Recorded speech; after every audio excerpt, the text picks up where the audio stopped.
Hello everyone, hello.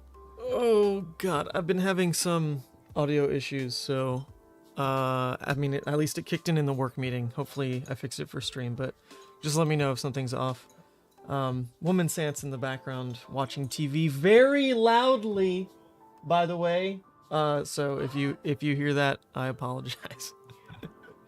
It's a little loud. Is all. Yes. Thank you. But hey everyone, more Dromai. I know I am loving Dromai. This whole identity crisis of not knowing what to do post Levia honestly didn't last long. Yesterday I jammed, I don't know, maybe like 30 Talishar games, even though I really shouldn't have. I had work to do. Just trying all kind of the new decks that showed up at the Chicago Brawl. I tried Uzuri a bunch, tried Azalea. And I don't know, none of them were really my playstyle. Didn't love it. So we went back to Old Reliable, which was Empress Dromai, and I really enjoyed that deck. I really do. But I missed the big dragons. Something about just like playing a Necrio, playing a Vincerikai. Those guys are just so fun. Of course, it requires a very different engine, right? You need your blue base to be able to cast those 3-cost dragons. You can't do it off of an all-red game plan. And I had that in the back of my mind, like, what happened to Big Dragon Dromai? I don't know, hadn't seen it do very well recently, but it is a very real deck, a deck that I played for way longer than the Empress Dromai. But then there was a tipping point comment. I was listening to Levi talk about the kind of like post thoughts coming off of the top. I think he got second, right, at the Chicago Brawl, so obviously well done to him. It was a really great interview to listen to, actually. Let me show you so you can at least watch it yourself if you'd like. I think it was on Round Table of Wraith. But basically, Levi was talking about... Oh, here it is. It's this video. Levi was talking about his experience post-event, right? And a couple comments stood out to me. First and foremost, the one that I thought was hilarious, was that he's not a huge fan of the new Azalea playstyle. He said that the new Azalea deck is really not about trading down. You don't play mid-range at all. You can't really run defense reactions because Codex of Frailty is so darn strong. Because that card is so strong, you need every single hand of yours to scale really well. You know, you want to get max value out of that card at 5 cards, 4 cards, 3 cards, 2 cards, especially even, 1 card. So because of that, his version of Azalea has really turned into just, nothing but pumps and arrows. And he actually said he wasn't a huge fan of that, compared to how he used to struggle with building the perfect Azalea list. There was a lot more that had to go into balancing a perfect Azalea list. Now it's kind of just throw pumps, throw arrows, get high value off of Frailty, and that's all you got to do. So anyway, great interview if you want insights from him. But there's one thing he said that really stood out to me in terms of Dromai in particular. He was talking about bad matchups for Azalea, and he said that Empress Dromai was actually probably pretty okay for his Azalea deck. You can't really block very well. That deck doesn't run like multiple playsets of defense reactions, maybe just like the one set of sinks or something. Plus, you don't necessarily build a large board state. A lot of your attacks are just that. They're attacks. They're not necessarily the dragons. So he mentioned that his biggest fear was kind of the slower, more mid-range Dromai. And that's the Dromai that I'd been putting a lot of time into. So as soon as I heard his comment, like, okay, you know what? If he's scared of that deck, then let's go ahead and try it again, because I just hadn't in so long. So that was comment number 1. That made me switch to Dromai. Comment number 2 came from Mara, and I don't know if this is like the leaks or what, but Mara Ferris, Mara Blackwing Studio, she was mentioning, this could be like total leaks, I apologize. She was mentioning looking for Seeker's Arm Guard. I forget where it went. Well, anyway, at some point on my timeline, she mentioned that she was looking for a cold foil Seeker's Arm Guard. Or Seeker's, what is it? Seeker's Mitts? This card. Seeker. Seeker's Mitts, right? And that got me thinking. If Mara's looking for this card, it must have something to do with Dromai, right? Must have something to do with Dromai. And funny enough, in a way, this card is like a baby Crown of Dominion, right? That's kind of the first place my mind went to with this card. It's a way to just generate ash, not to the same degree as gold, right? Gold easily lets you throw 2 reds in, draw a card, sure, gets you started with 2 ash, but that takes your head slot, right? That takes a slot that could otherwise go to Crown of Providence, which is an amazing card, The arm slot for Dromai, however, not that relevant. You know, it kind of gets thrown around. Wave of Reality is okay, Iron Rot's okay, the Silken Form, okay. But now you've got an arm piece that basically says, start the game with an ash. Start the game with an ash. That's pretty interesting. Because apart from that, there's other funny interactions where even if you're not using this like turn 0, turn 1, like against Iyslander, right? This could be a way to, on the stack, get an extra red in your pitch zone for then, you know, your furnace activation and net you more resources post whatever tax they're throwing at you. You know, there's interesting things with this card, truly interesting things. So I went back to an older version of Dromai that I'd been playing. I'm Become Dromai, here it is. And look at this, I was spamming games. Look at this win rate. From just like one late night jam session. I truly played this like all the way out till like 3 a.m. last night. I couldn't be tamed. I was having so much fun. So I dubbed this, and this is probably very far off from like a refined version, but you can't deny these early results, right? 25-2. 25-2, folks. 25-2. That's pretty real. You can't discount that, even though it's Talishar. Okay, I get it. Even though it's Talishar. But we've got a new version of Dromai, I think, really based around the big dragons, getting ahead on Ash with Seeker's Mitts to really facilitate that engine that you need going. Now, what I don't know is my like fully realized game plan against every matchup. I'm just throwing things around. But based off of Dark Odious's show match against Tarek Patel, when he played Dromai versus Oldhim, he convinced me that I actually need all the dusts to beat Oldhim. That could be wrong, but that dude was running like, I don't know if it was 6 dusts, it was maybe like 2 and 2 or something, so this is probably not a real number, plus a remembrance. And only through some misplays on Tarek's side, plus these cards, this entire sideboard basically dedicated to Oldhim, was he able to beat Oldhim. So now I'm deeply paranoid about my own ability to beat Oldhim, because that matchup shouldn't seem like an auto lose, but I think most of the time it is. In Swiss, it's probably just a draw as well for this kind of Dromai, which is unfortunate. But I want to be able to beat like a top cut Oldhim. So we'll see how the sideboard develops, but I really think that's where a lot of slots have to go. Otherwise, the list is pretty similar to, I kind of think what was doing well in ProQuest season is kind of like the base of this. I definitely got the base of this list from when I had Dark Odious on the channel, and we were talking about this version of Dromai with tomes. So anyway, 25-2 though. 25-2. So we're gonna play more of it. And watch me go 0-4 on stream. Oh no, so we're playing Shadow Crypts, right? Because the card's not actually good, but you need them apparently to beat Oldhim. According to Dark Odious in his show match against Tarek Patel, He only won by the skin of his teeth, and it was really due to these things. So I don't really think you bring him in at all, other than like a top cut scenario against Oldhim. So this list isn't like really built for Talishar. It's kind of my initial brewings for probably what I end up taking to the PT. But anyway, I like playing Dromai. I like the decision points in the deck. So let's jump into some games and see if we can actually start doing well. Because I was on a tear last night. Absolute tear last night. Hey, good luck. Not sure you agree with the Crypts? Yeah, I'd never seen the Crypts either, to be fair. I'd never seen them before. I'd only run the Dust from the Red Desert and then like some Time Snaps was kind of like my anti-Oldhim plan.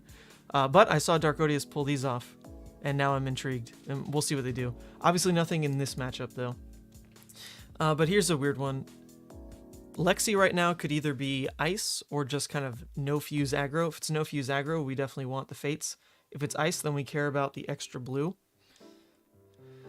I think we're favored enough that we can go without the Fates and just add the extra blue in the off chance it is Ice, and just call that fine. Yep, that should be okay. We'll take it as is. And we want the freedom to just start the game with a bunch of Ash, but then they can get the extra arrows loaded off of Voltaire. I never know against Lexi. I say this every time we pair up against Lexi. But I'm going to go ahead and go first here. Try to just generate Ash.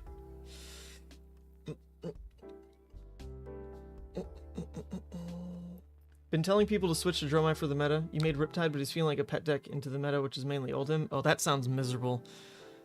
To have to play Oldhim, or to have to play Riptide into an Oldhim field just sounds freaking miserable.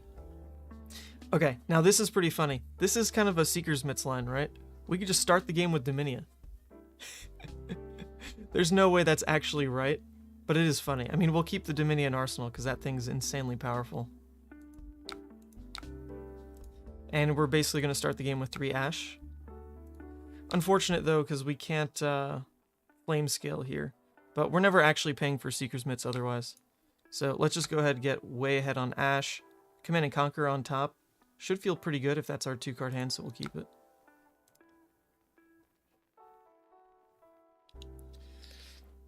We can't punish this from the Lexi anyway.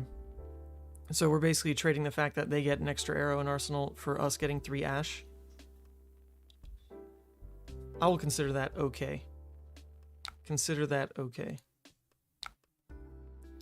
I guess it could have been make the Yendura as well. That was probably better. Oh yeah, that was definitely better. Sweeping Blow, pitch that. Yendura, we have no Arsenal. But then we stick the Yendura and we can punish this a little bit. It's okay. Oh, beautiful. Well, we've got the Dominia. We also can flex this into multiple things depending what they throw our way. Develop a board with Asvali. Also play out Dominia. Still block 3. That sounds really strong. And it doesn't look like it's an Ice Lexi per se. So it's all just going to be vanilla damage. So we're pretty happy to take this. Because our trade of going Asvali Dominia is going to basically set us up to steal the game. It is 5 damage. That's fine.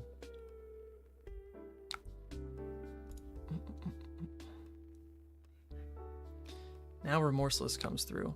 Well, see, this one's more annoying, but is it really worth sacking the CNC, or not the CNC, the Asvali development? I don't think so. I think we win the game through board, right? So since we've only got the 1 Ember Maw we can really block around with, if we block it on Remorseless, plus throwing in like freaking Flame Scale already, that effectively saves us an extra 2 life.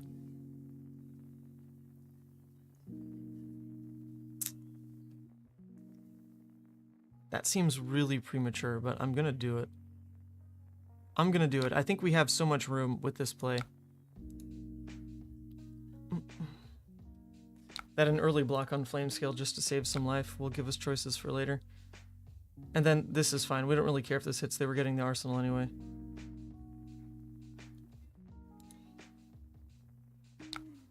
I think. Okay. Now we can go Asvali. Go for board. Obviously, oh, that doesn't load. That's funny. Lead with Dominia. Okay. So we know their arsenal then is the Endless Arrow. So we can take their 3 of a kind and basically make their turn pretty dead. They'll still have their blue to go Heat Seeker, Endless Arrow, Endless Arrow. Yeah, but we still take the 3 of a kind. Otherwise, they can just like pitch the red and draw into a new blue. So, goodbye 3 of a kind. Try to stunt their turn a bit.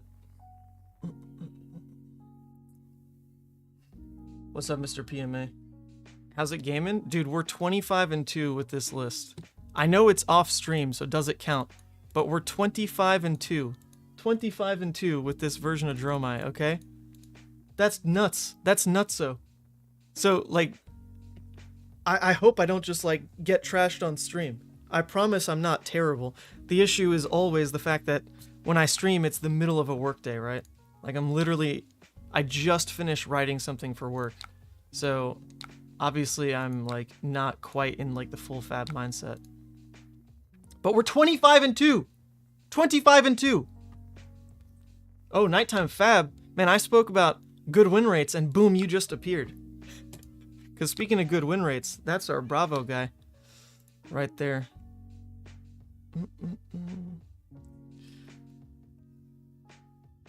Yeah, so Dominia goes bye-bye. That's fine. We can cover up... I guess we're just taking this Remorseless. It doesn't make sense to throw it anymore. It's kind of a weird choice last turn, though. We threw the Ember Mob for block basically because we didn't really want it in Arsenal, but we could have kept it in Arsenal, just eaten the 5, and then that way our crown was set up. Because that Remorseless wasn't the highest value. Now it's starting to look a little bit better for them. No, I guess it's the same damage, right? It's just going to ping us for 2 in the end. Or we just scale down our hand and just make it a Rake the Embers Arsenal Sync type of turn. I think we just let this hit in full. Yeah, we let this hit in full.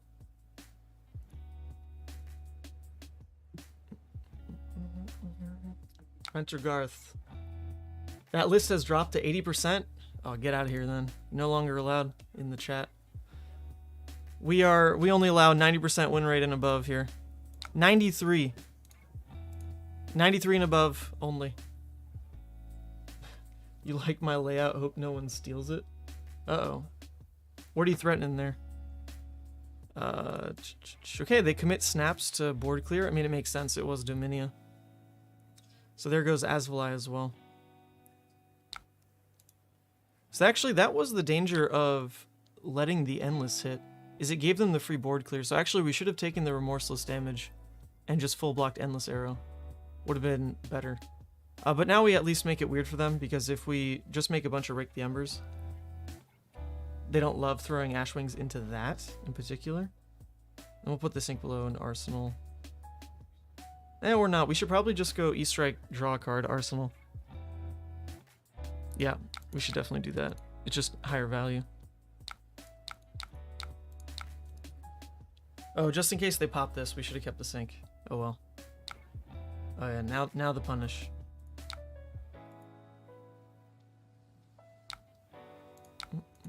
What'd I say? I play this so much better off stream. Now we're looking like trash.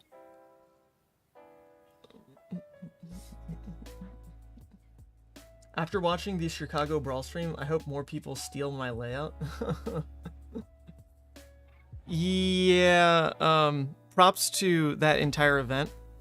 It was really fun to get those games on camera, obviously. But I really wish I could have been involved to help at least a little bit. At least a little bit. We could have done better than that layout, for sure. I also streamed like the day before on Friday. I built this like 10-minute little overlay for an armory out in New York City. I thought it came together really well. I was happy with it. Okay, so this gives them the free New Horizons, basically, though.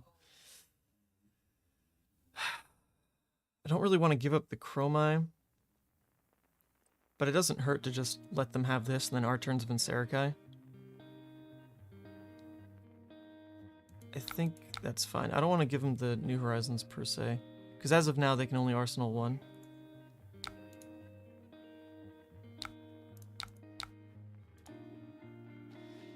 We are still up 1 Ash here, which feels good. That would have been another problem with keeping Dromai. We'd be at Ash 0, which is problematic. Having a Dromai on the board probably was worth more than going to 0 Ash, but oh well. Alright, so we take their Toxic Tips, which, sure. Blade Break 1, let's do it. An Ice Quake and a Searing Shot, so we got some reds out of them.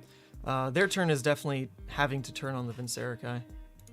So we're really looking for when we get our ability to develop more strongly here. Did we really care about this? I mean, we're not paying for it now.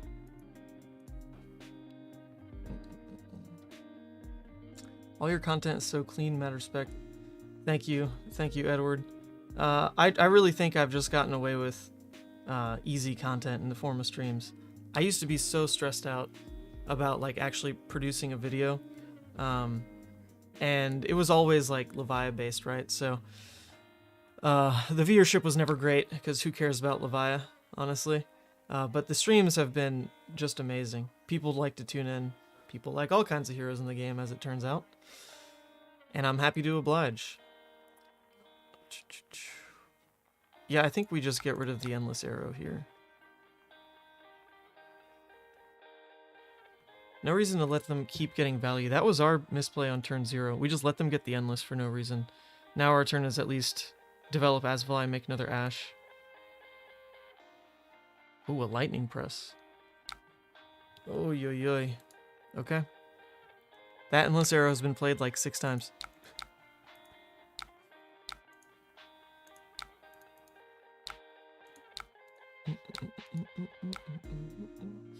If there's one thing you change about how this layout looks, it's probably mirror the camera so the streamer look like he's facing the Talishar screen. Yeah, but if I mirror it, I don't actually like look that direction, you know? I feel like I look weird when you flip it. I can do it. I mean, look, it's as easy as this. Flip horizontal.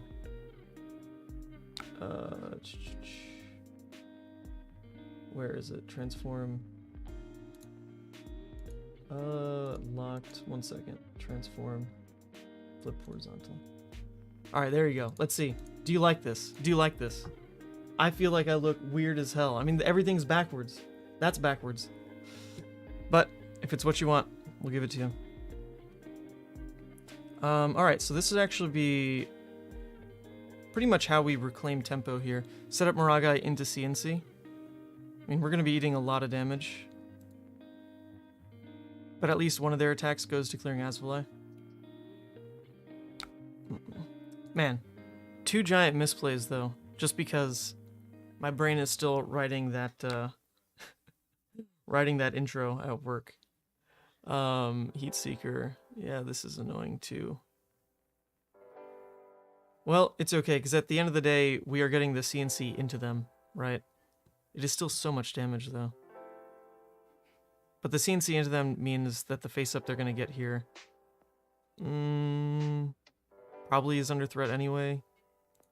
I mean, they're kind of a greedy list. There's a lot of 2 blocks. There's a Lightning Press. I think it's fine.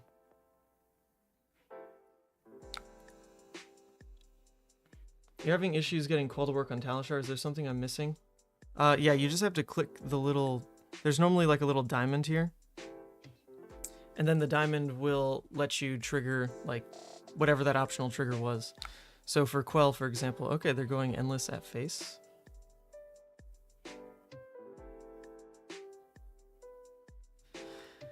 Oh, the tough positions my opponent is putting me in. I don't enjoy them.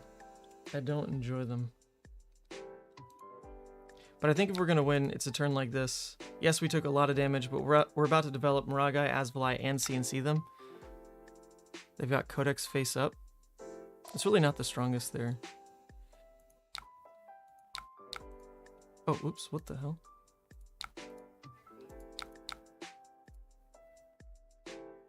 There we go.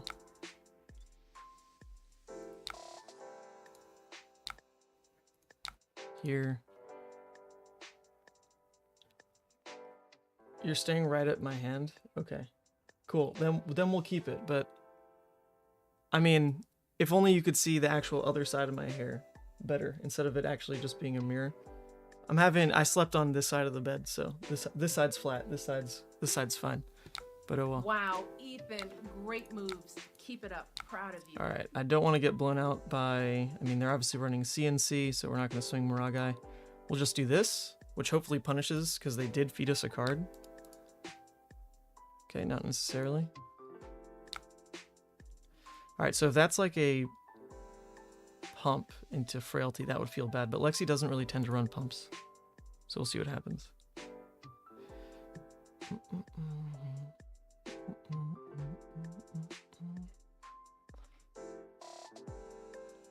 It's a Codex of Frailty in hand into another Codex of Frailty. Okay. Interesting. Interesting.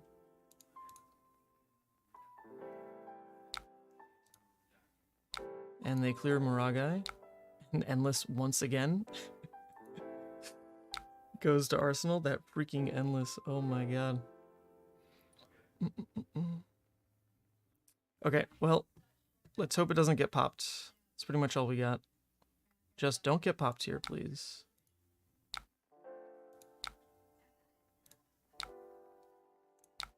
Alright, didn't get popped. Nice.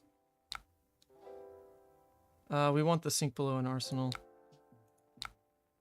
We'll just buff power. Getting that -1 on Frailty. The value. Now I'm terrified. Life is decent. We have a hand that we're looking to kind of get another 2 turns out of, though, because we want to be able to hold the Findles, set that up in Arsenal, get our Mage Master turn off, because as of now, it's not doing much. They can have Dominate. It's going to make the sync incredibly awkward. Yikes. Is the music all from Relaxed Movement? Yes. Yes, it is. They just have copyright-free background stuff. I actually am not even hearing it. I have my speakers turned off. Maybe that'll help me get in the zone. Let me put my headphones back in. I feel like very disconnected from this game. Here we go. Here we go. All right, now we're back. Now we're back to 93% win rate. We can do it.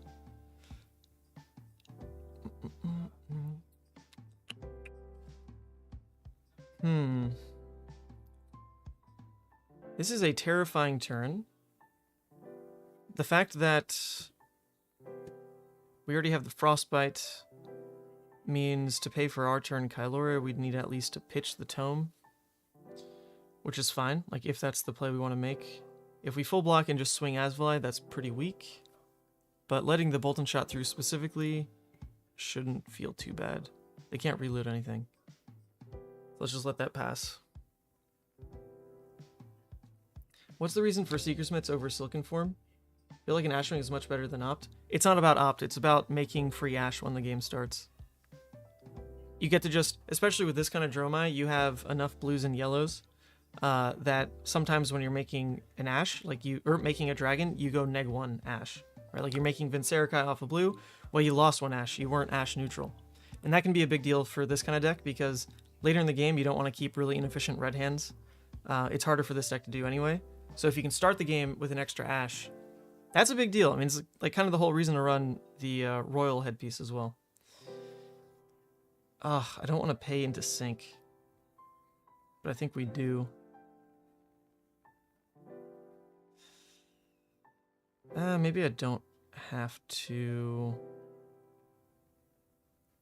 But if we clear it out, then when they play the Frailty, we're going to get something back. We could get the CNC back. Then it only comes in for 5.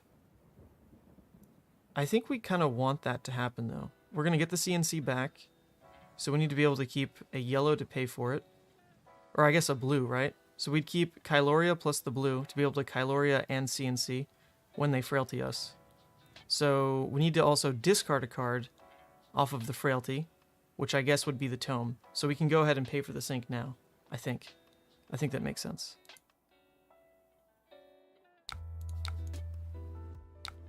Granted, we don't just, like, die, which is very possible, honestly. Very possible. So in the off chance that we do just die, let's sink the tome for a 3-block.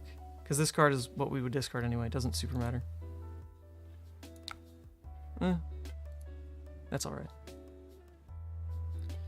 Could also use Crown to block and get rid of Arsenal. This is true. Yeah, it's just that was the awkward spot, right? Because if the drill shot hits at all, then my Crown gets -1 life. So, so then it would make sense. Oh yeah, you're right. I just Crown on the drill shot specifically. That probably would have been better. Yep. There goes my win rate. Why do I have to play this deck right in the middle of a workday? Oh boy.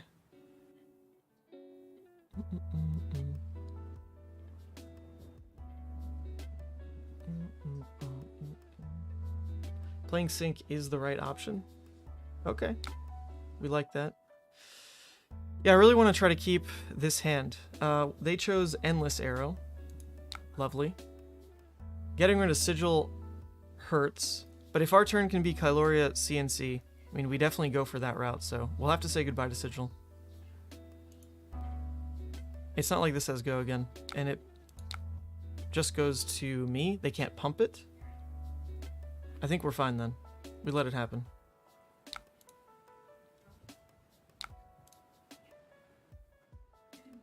Alright, now we're really hoping they don't have a CNC. Because if they pop this turn, that's pretty miserable. It's turn 8. They've only seen one. I'd say it's pretty darn likely they have one here. It's pretty darn likely. Pretty darn likely. But I think the only way we win is if they don't have it. That's the reality. The only way we're really going to win this game, because of the absolute punts early, is if they don't have the popper. I know, they're so smug over there. They definitely have it. They definitely have it, but we got to do it. Here it comes. Show me the CNC. I know, opponent. I know, opponent. I know you got it. I know you got it. If they don't, though, this is truly our way in. If they don't, this is our way in. Come on. Bail me out, Dromai. You know you want to respect that 93% win rate deck. You know you want to climb it higher. You know. You know. Okay. They're working with me here. Good job, deck. Good job, deck. A dust up in Arsenal. I like it.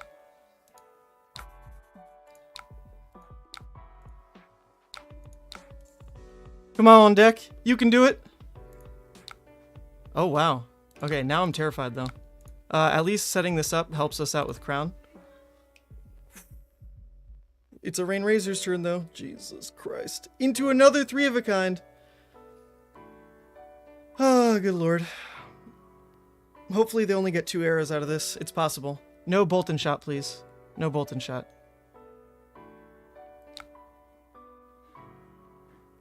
Oh, interesting. Interesting. Well, they can't pump it any more than this. So I think what I want to do is just be able to keep Chromai Dust Up. So I can go ahead and get rid of Burn Them All. Plus, I guess, like, the Flame Scale and a blocking piece here. I should be pretty clear to do this. I'm fine on Ash to close out the game, I'm pretty sure. So I should be fine to do this. The one greedy part, though, is if I crown the Arsenal now on the Dust Up, that gives me better information to then block the next attack. So I almost should definitely do that, honestly. Just to make sure I have an extra blocking card in hand, because I need to be able to play the Chromai on my next turn. So I think that kind of tips it. That kind of tips it. We're forced to do this. Because there can't be Dominate coming through next. Yeah, so as much as I want to pretend my turn is this, I think we need this card in hand to make better choices. And it's a red Dust Up anyway. Okay, well then we are totally happy with that. And they do have a Bolt and Shot. Wonderful. So they'll get 3 arrows off, but they can only guarantee it if they attack at dragon here. If they go face, obviously I'll full block it out, like no question. Probably irrelevant, but as will I attack first and a popper is probably better because you get the arcane. Yeah, you're absolutely right, actually. Absolutely right. Oh, wow. Quiver bailing them out. Oh, that's crazy. That's crazy. They have so many options now. Oh, this is stupid. This is stupid.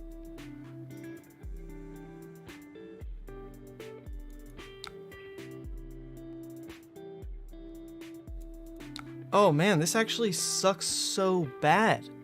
What the heck? That just won them the game, basically. We don't get to keep even the Dromai now. Wow. Wow. That's gonna be coming in for 6, so we basically want to keep these. I think we just give that. Oh, quiver. Quiver. How could you? And now endless. There goes that. We had a hope and a prayer, but I think now we lose. Double 3 of a kind turns back to back into the quiver bailout. Oh my god, that's crazy. And now they easily just block and give us that. Yeah, so we don't get the draw here for even like a defense reaction in Arsenal. Yikes.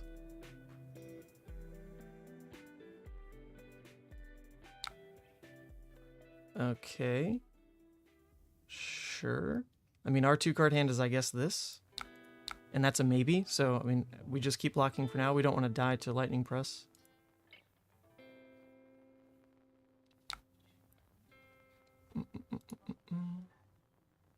Codex of Inertia. They gave us a burn them all. That's actually, like, fine, right? Like, that's totally fine. Okay, I mean, yeah, we just get to play out the burn them all and swing here. So we're going to discard the sweeping blow, but just in case we get to... Well, actually, it doesn't matter. We won't get to Arsenal anyway, so it doesn't really matter. We're going to block with the next card every time here. And of course, it's freaking Infecting Shot. Oh, opponent. Wow, they are getting just the perfect cards here. That's insane. Off the top quiver, off the top Infecting Shot. Oh, opponent. Man, they should play Levia with that luck. They'll just draw triple Blood Rush every turn. Oh my god. And we don't even have, like, Sigil as a bailout. That's crazy. Now, to be fair, we absolutely threw the game on, like, 3 different turns. So, I'll accept that. I accept this as my misplays costing the game. But that is crazy. 2 insane high variance outcomes from the opponent. Whew. Jesus. Okay, that's it. That's all she wrote. Nope.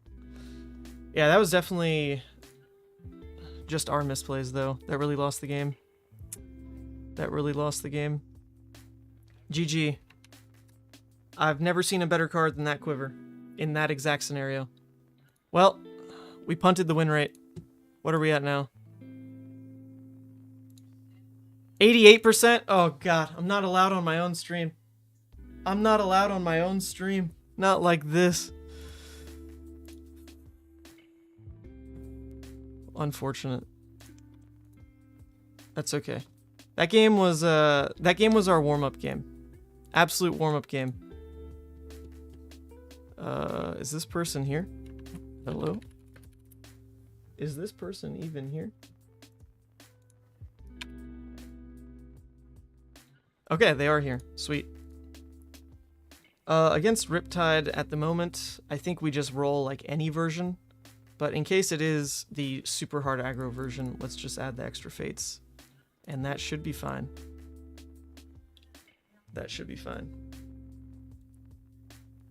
Cause of death? Yeah, blood rot, apparently. I mean, it's in the thumbnail. I'm covered in blood rot, I guess.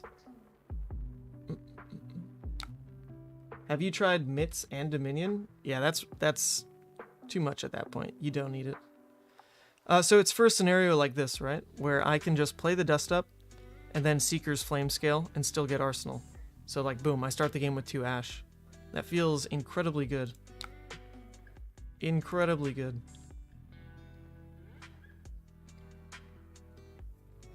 Because you don't always get things to pay for with this deck. Like, this deck isn't built like the Empress Dromai.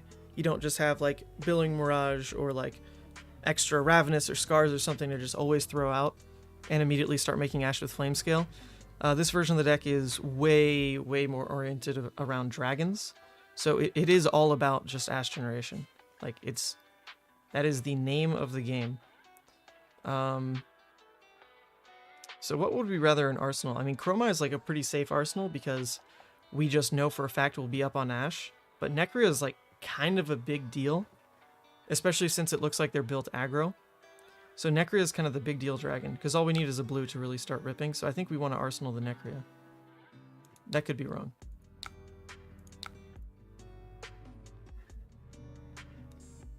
But that should feel pretty good.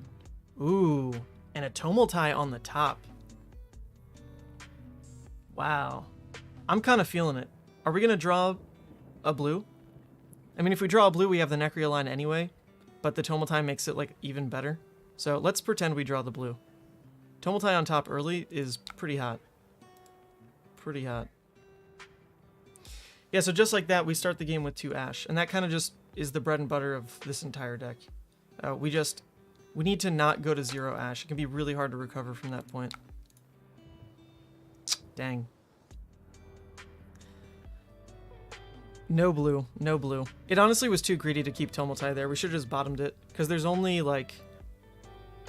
what, like 9 blues in the deck, I think? So, very unlikely. Was not worth doing. But it was for fun.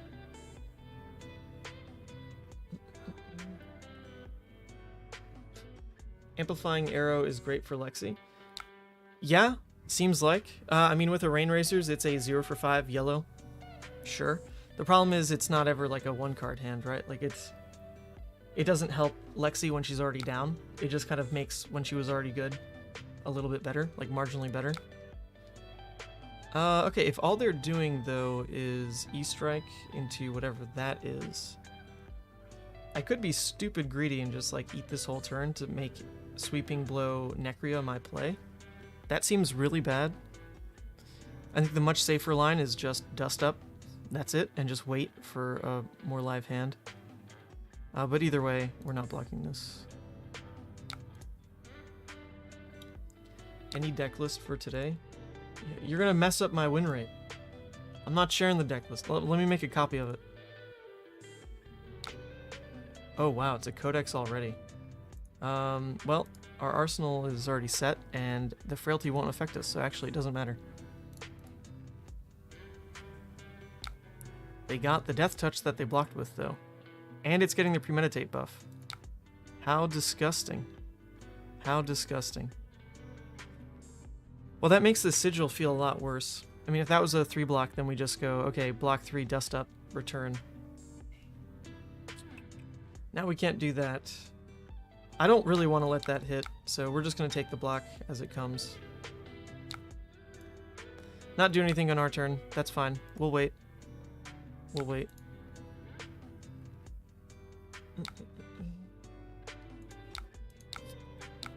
Boom. Okay, so kind of a weird hand again. Necria here definitely wants to get played out so we can set up this tome. Tome with Mage Master is just massive, however they threw an inertia on us, so I guess we just automatically can't do that. Never mind. Never mind. So that means we're forced to block with one of the tomes. That feels awful as well.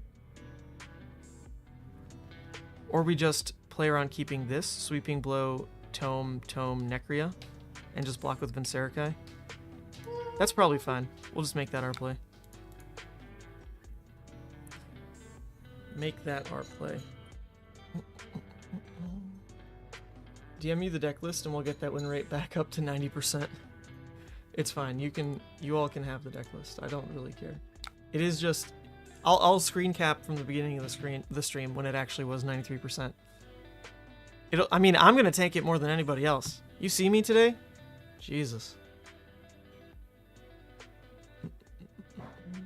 Well, this feels bad because it doesn't get full value, but we do block. There's just nothing we can do with that card. If they snaps it to go wider, sure. I doubt they do that. A lot of Riptide hands are just clunky like that. Yeah, so that just is their turn. Setting up Necria is big. It's what we want. We want to have just like a sticky weapon, basically. So that when they have all their disruption, we can just say, okay, full block, swing 4. If we can keep that up, it feels really, really good. Necria is just a romping club you get for like 4 turns. The Dromai list you're playing is on Arenia's player and lots of D-reacts. Like a Guardian player built it. Yeah, the scariest part about building a super defensive Dromai is then all of a sudden you play into... Okay, so they just didn't like their end. All of a sudden, maybe you play into like, you know, an Oldhim or a Bravo, and instead of aggression at all they do is pop and swing hammer at dragon. Pop, swing hammer at dragon. And then your deck is full of just the D-reacts, and then what do you do? Feels bad. Okay, so they're frailtying us. They're going to give us back a card. So we'll take the Dust Up then, why not? Right? We'll take the Dust Up, and then our turn is... We don't even need to play at the Dust Up if that's the case. So our turn could just be like Kyloria, swing with Necria, and then we block with these two. We're kind of fine on Ash. But maybe sweeping just does make more sense. But Dust Up's flexible whenever, so let's just do the Dust Up. And then we're going to discard the sweeping, I guess. And then this is our turn.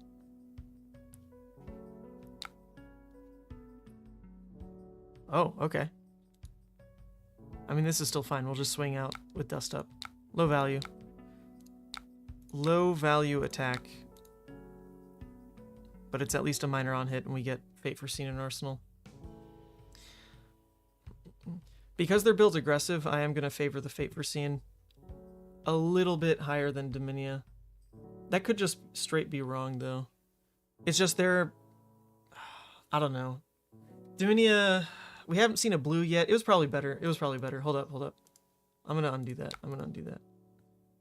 Sorry, this turn. Yeah. We want the Dominia. We haven't seen a blue yet. So because of that, I don't think it's too greedy to keep the Dominia in Arsenal instead. We only saw the 2 yellows. So yeah, as soon as we see a blue plus red, we can just go off. And Kyloria hit. Oh, well, now that's just like super weird. Honestly, wasn't expecting that. Well, now what? We still can't play Dominia. That's fine. Wow, that is just not what I expected at all. Okay, well now we know we have the blue at least for next turn. So there's that. We're gonna fight to keep Dominia around.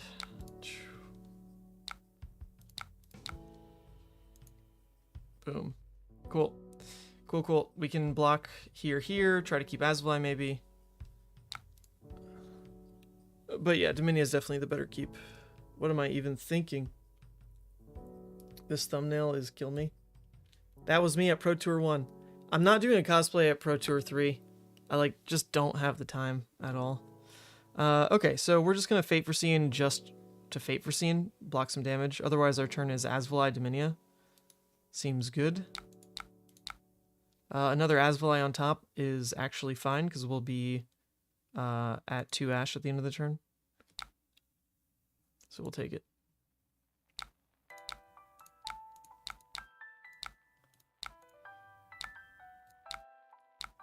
Alright, Dominia. And we know that Asvali is on top as well. So let's go ahead and... This is useless. This is useless. Pre-med loads Ravenous, which...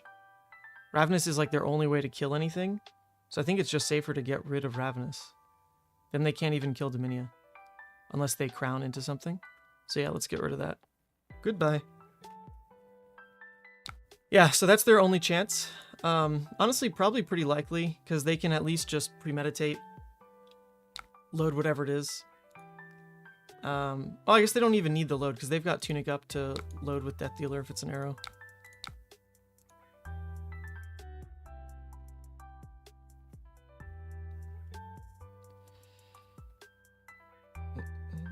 Were you also a commentator during the calling? I was the producer of the calling Indianapolis. I hired casters for that event. I was not a caster. I run coverage for all the battle hardens, and sometimes cast those. But my goal is not to be a caster. My goal is to be a producer and really make sure that the quality of Flesh and Blood coverage matches the 21st century. That's my dream. I'm nothing like too special, you know. I'm just me, little piddly old Ethan, UX designer. You know, I literally like write basically user manuals as my day job. It's all right. I do some UI work sometimes, and if I can translate like any of that into caring about the UX process of like what a viewer experiences during a stream, I will do it. I will do it. All right, so they did get the Scar for Scar off Crown. Cool, cool. Our turn puts CNC out there, which feels pretty good. In case they pop, I'll be sad, but we aren't out of options. We can at least sigil Arsenal CNC.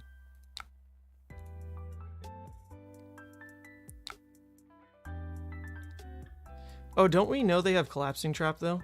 Don't we know that's an Arsenal? Yeah, we actually do. I guess that's fine in the end. Right? We still developed board. We'll be able to sigil.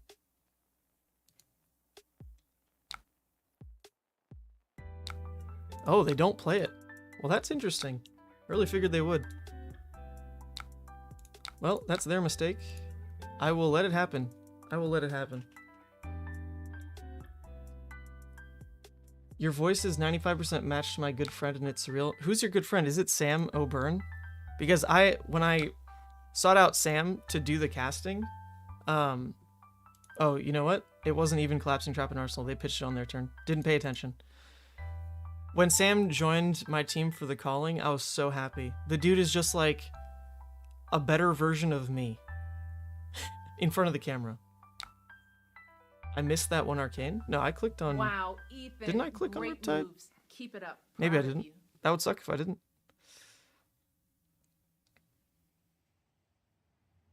We can't do anything with Necria here. That has go again anyway, but the reload's only going to come through if it hits, so this might just be the end of their turn. We'll sink the Miragai. Oh, okay. Now it changes things. Maybe we don't even care about sync now. We'll just let that be, because they don't get the reload through anyway. So then our turn is never mind. Just play Miragai. Arsenal sync. Doesn't Collapsing Trap do nothing if they use it versus Dragon? That's a good question. I don't know. What does it say specifically? Does it say like attacking hero? Is that what's conditional? Could be if that's the case. Oh yeah, so there's no real hit effect here either.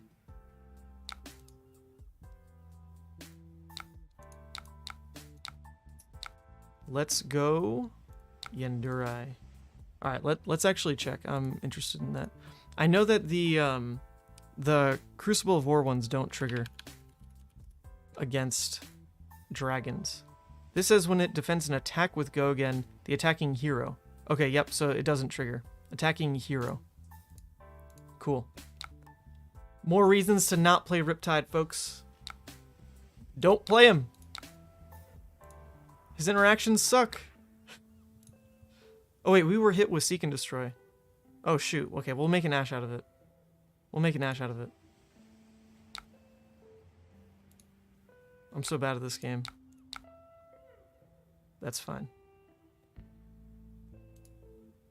We haven't seen a single Battering Bolts or CNC. Honestly, if this pulls a Battering Bolt out of their hand, I'm happy. We'll do it. Okay, nope, it didn't.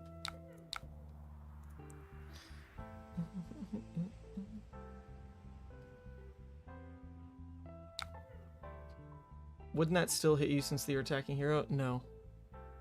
You are not. You have not attacked. You've simply commanded your minion to do so for you.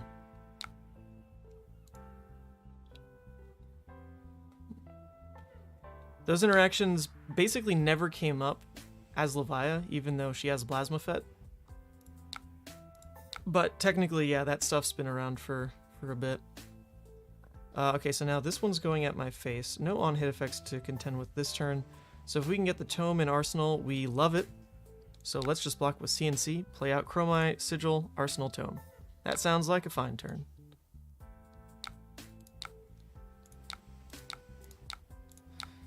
Let's go, Dromai.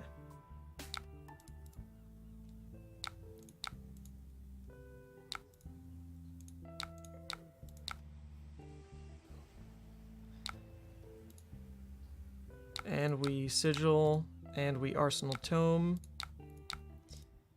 And we should be pretty happy. I mean, this kind of position, especially with Dromai out, if we have to block with our full hand, we can at least swing with, like, Double Dragon here, which is, I mean, Dromai plus whatever.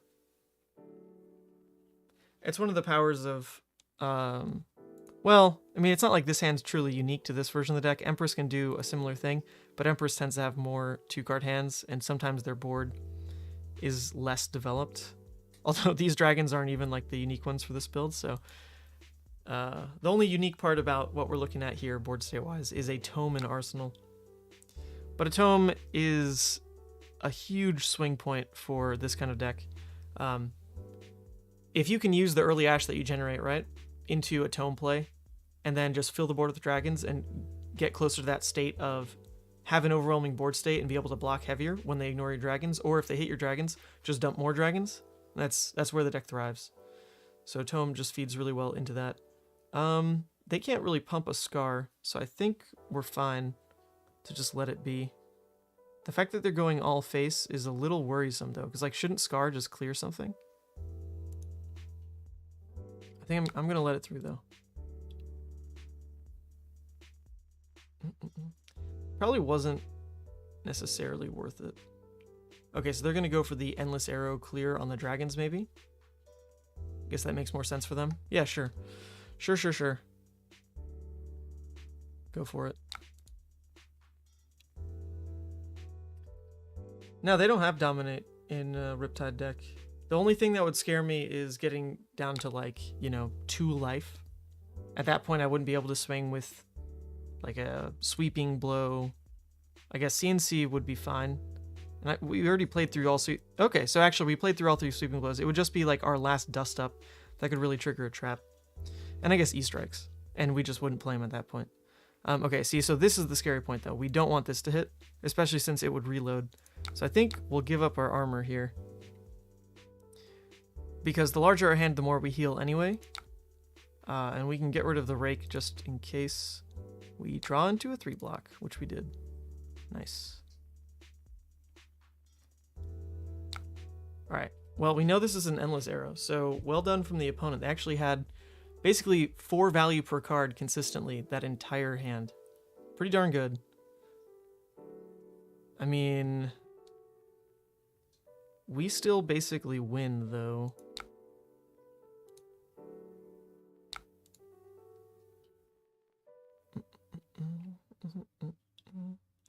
The Endless Arrow is going to come through. They're also throwing this one at face. Obviously, we can't let it hit, you know, for its full effect. We could block with both of these, just that it doesn't go back in hand, which honestly feels pretty relevant. We're only going to be healing 2 off the Tome. Whereas if we keep even just like the 1 rake, we're going to go to 3. We'd have the rake. The rake would guarantee flip on all the ash. But these dragons alone do present lethal, not to mention off the 2 that we draw. I think I want to keep the rake. But then if they full block with their hand and somehow come back with that 1 endless to clear Asfly or at least like present face again, that would suck. Let's just not let it happen. We'll be done with that. Okay, nice. Wow, that was a perfect draw, wasn't it? Jesus Christ. Yeah, very good, very good. Perfect draws. Thank you, Tome. You are the juice. So at this point, if they do pop it, let's get the arcane through.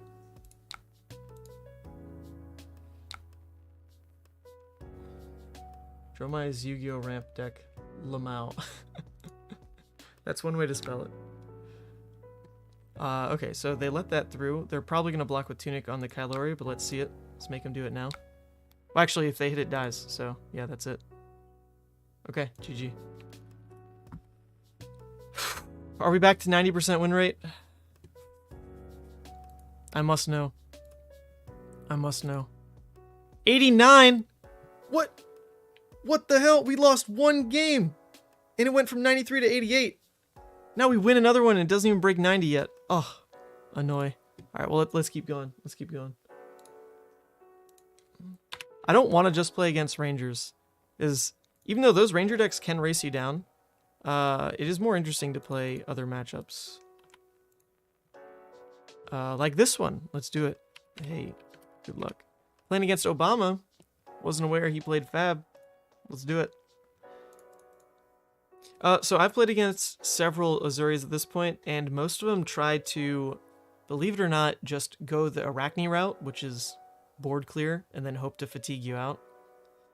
That's not really viable if you're aware of it, but just in case that happens, I wonder if I add like an extra 3 cards, like just the passings, basically. Not every Uzuri is going to try that, right? A lot of them are just going to go hard aggro and hope that wins them the game. But it doesn't necessarily. I wonder if I just go to 63, add the passings to hedge a tiny bit. If that feels okay. I think let's do it. Let's do it. Yep. Okay. Well, now we don't need to Seeker's Mitts on this turn. We can just start with the Ember Maw, pitch 2 reds, Arsenal passing. Is that how we want to do it, compared to just, like, drop passing, make an Ash, pitching Fate Foreseen, and then know that we have a Necria play next turn?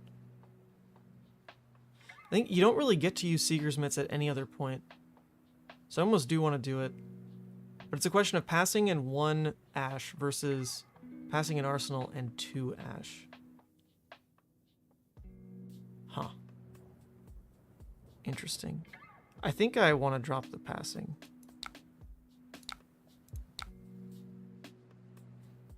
Although this is kind of funky. If it is like a CNC, then Necria and Arsenal hurts a little bit. But I really want to make that play. So. And we already have a blue in hand, we'll bottom that. Okay, now even if they CNC, this is a good start. We'll take it. I'm back at 90? Oh, thank you. Did you win a game for me? Thank you, Edward. Thank you. Okay, so if this is their only attack, we're looking at a punish of basically CNC. We're looking at a punish of cut down if we don't block at all. But I still think we just, like, don't really block. Feels weird, but, you know, if we keep this whole hand, if all they do is kill Necria, then our hand is still Dominia off passing and Asvali. Like, that's still just insanely strong. And if it is cut down, then we just discard, like, the Vincerikai. It's fine. Yeah, I don't think I'm super scared. And if it's just Death Touch, who cares? It's a Leave No Witnesses. Okay, so, honestly, that's okay. We lost a Necria and a Burn Them All. That is relevant. That is relevant. But I think we really love the development here. Let's get Dominia going. Please don't flip blue. Nice. Okay. So I think we just get rid of Shakedown. Unfortunate because Rabble will let them clear. Rabble's going to let them clear Dominia unless I guess it doesn't show red on top. But we still get rid of the Shakedown. Like, obviously. Because it doesn't have Phantasm, but like maybe they'd pop the Asvali otherwise, right? Don't want that to happen.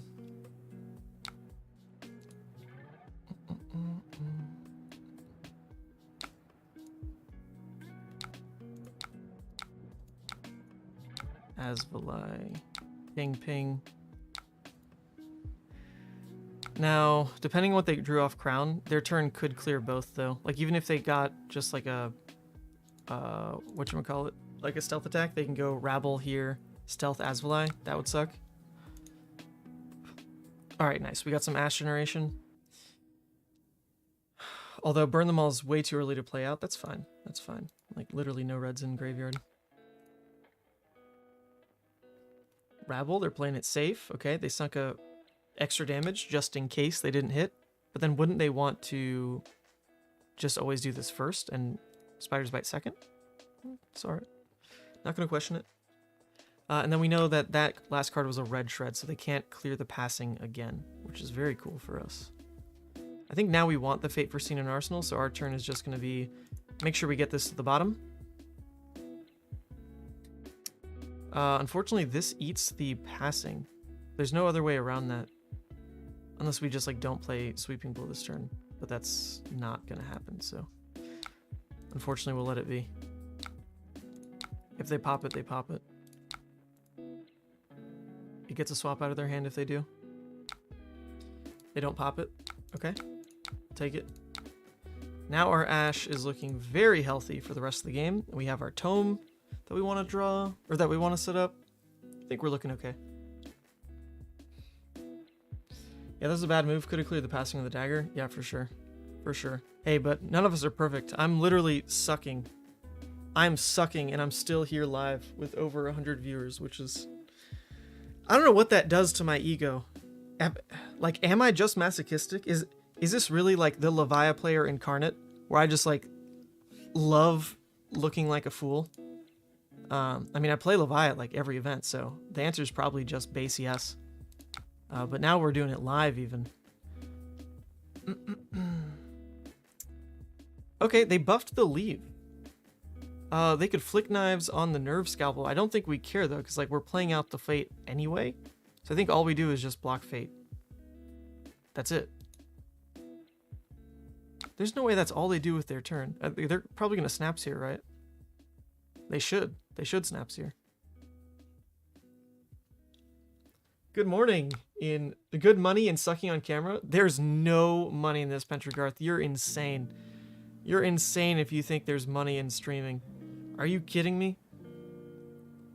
Oh, speaking of, instead of money though, instead of money, because this literally makes zero money, if you could just like the stream. I always forget to mention that, but if you could just like the stream, that helps a lot for YouTube's algorithm to spread it around. So please do that at least. That was their turn. That's just ridiculous, opponent. Don't do that. Don't do that. I mean, we get everything we want here. We're doubled up on passing and Miragite. Like, there's no way that's all their hand did. But, I don't know. Some Uzuri builds. Some Uzuri builds. They just ain't perfect yet. I get it.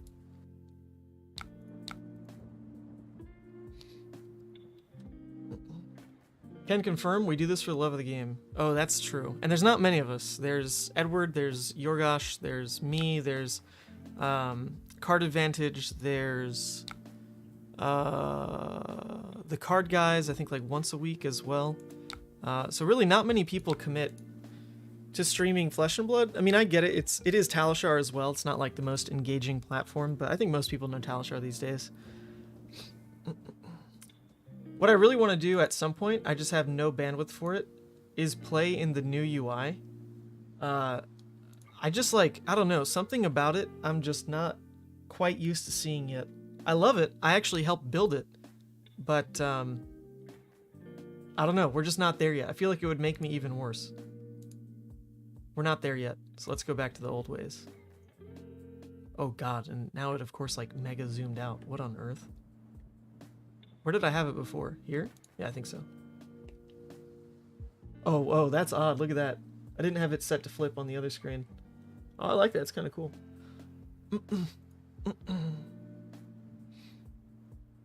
They got all this silver, but they have no contract pieces of equipment to buy back. All right, Obama. All right, Obama. I see you. Nathan Crawford? Yeah, from the card guys. That's what I mentioned. This looks like Dando's build from the few games he played. Sometimes 4-card hands can be really awkward. Yeah, I played it, and there definitely were a lot of all red hands. Like, holy moly. You definitely want to play a mid-range game. Like, you want to be able to trade down 1 or 2 cards. You want to have a bait and switch of, like, card in hand, 2 cards in arsenal. Or not 2 cards in... You know what I mean. You love having, like, knowledge over your opponent, but, like, this doesn't look that scary to me. You're on this entire 4-card hand. You even drew into a silver. And this is your turn? Like, there's just no way. There's no way. We also don't have a read on whether or not they had like a CNC because they couldn't pop it even if they wanted to. We had the passing up. So now I am worried it's CNC, but in the off chance it isn't, getting tome off would feel actually not that good on this hand, to be fair. This hand is not really a tome hand. So I could let it go. I could let it go. And then my turn is just like burn them all, rake, Arsenal Necria. I think we just make that the turn.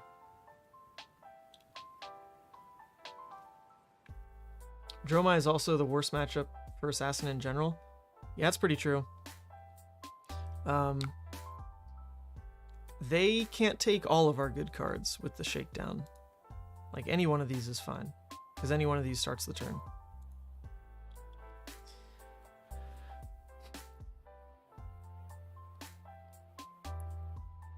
Yeah, there was that game plan Arachne had for a while where you run like the yellow Findell's Fighting Spirits, Heart of Findell, triple Sigil, triple Remembrance, and you just do everything in your power to clear dragons and fatigue them out.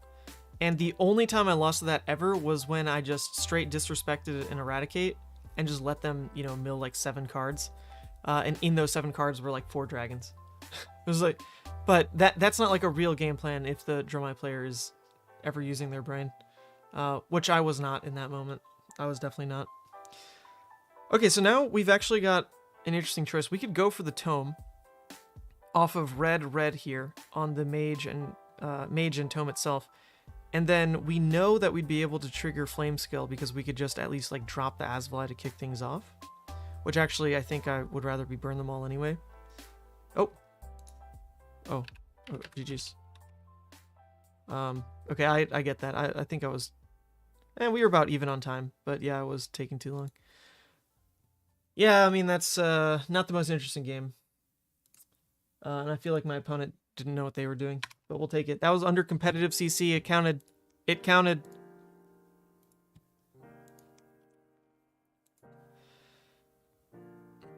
Give me like, you know, an Iyslander, a Rhinar, something interesting. Nothing too hard though. Don't give me old him, please. I mean, maybe we... Oh, look what I said. Hey. I asked for a Rhinar, and it was delivered.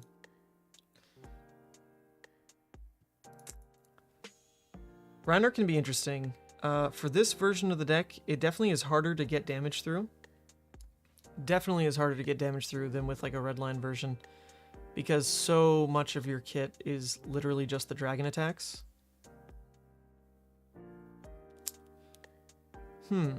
So let's do some thinking. The way we really get damage through in this kind of matchup is burn them all, pitch stacking for our Chromai turns. That's kind of just it. Like, our 2 dragon hands feel awful. So instead of making our game plan revolve around 2 dragon hands, maybe we do pivot around straight dust generation. This looks awful, but I'm kind of here for it. I'm a little interested to see what this does, honestly. Tome you probably do run, but I'm not gonna.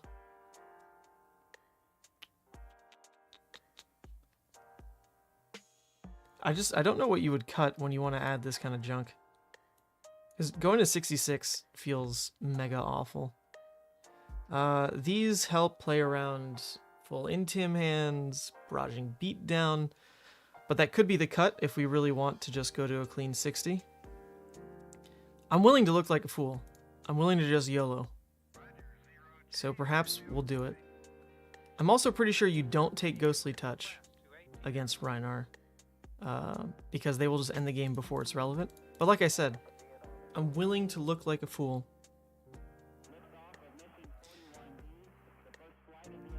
the Dust don't even feel that great, right? Because you're going to 2-card hand them, and then the Rhinar just, like, returns a 6 attack and just kills a Necria one shot.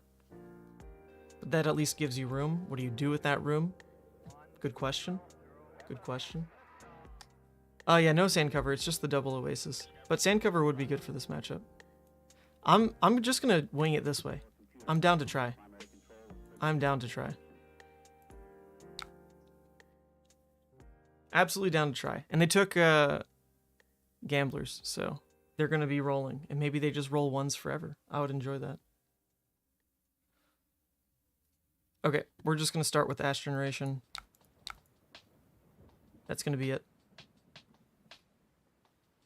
Give us the Ghostly. They gave us Ghostly and an Ash. Game over. Oh, okay. Never mind. D-Reacts are good. Yes, they are. But we're trying the other route. Just because, didn't feel like running 66 cards. But I probably should have. Probably should have. Like I said, I'm just a masochist. I enjoy looking like a fool on camera. So let's just keep it going. Limit testing, right? They chose... Oh man, they're just clicking rapid fire. But they did roll Scabs. They rolled a 4. Well done, opponent. So they chose Enlightened Strike, draw a card. Well done. Oh, thank you. Here's a cat. So if that's really all the turn is, if we just set up a Dust, that seems pretty darn weak. How do you effectively lay these out? I think they suck. Like, if our turn is just play Dust, then Rhinar gets a full 5-card hand again? Oh, that sounds just awful. That sounds absolutely awful. So I think maybe we want to at least, like, make a rake. No blocks. And they Command and Conquer. Okay, so we're glad that we didn't block there. So we can at least rake, and then I guess drop passing. Is that fine? I think we just do this. Maybe we make Yandura instead. We have so much Ash though. We might as well start building up Ghostly Touch. Oops.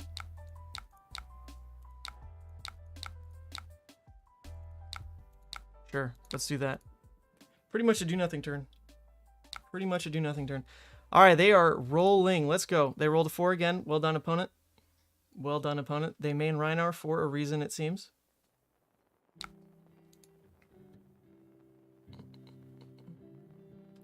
So the Dust suck. Yeah, they do, but they won that one game on camera, so we're giving them a go. They won that one show match against Tarek, so we're giving them a go. But yeah, they don't seem too impressive. It's not like you're trying to play out every single one, right? Like, at the end of the day, they're a red block 3, which is fine. But if you find room to drop, like, even, you know, 2 of the Vinserakai ones, and then you actually set that up, a turn where you just play double no Phantasm Vinserakai, God, like, that is good. That is good. Oops. Okay, they chose go again on this, and it's going at face. We can't get this Dracona Optimi going. Not like it'd do much, because it has Phantasm. But I would still appreciate pitching it. They pitch double Reckless Swing next to each other. Alright, we got them. That's a terrible pitch stack. We can win. We can win.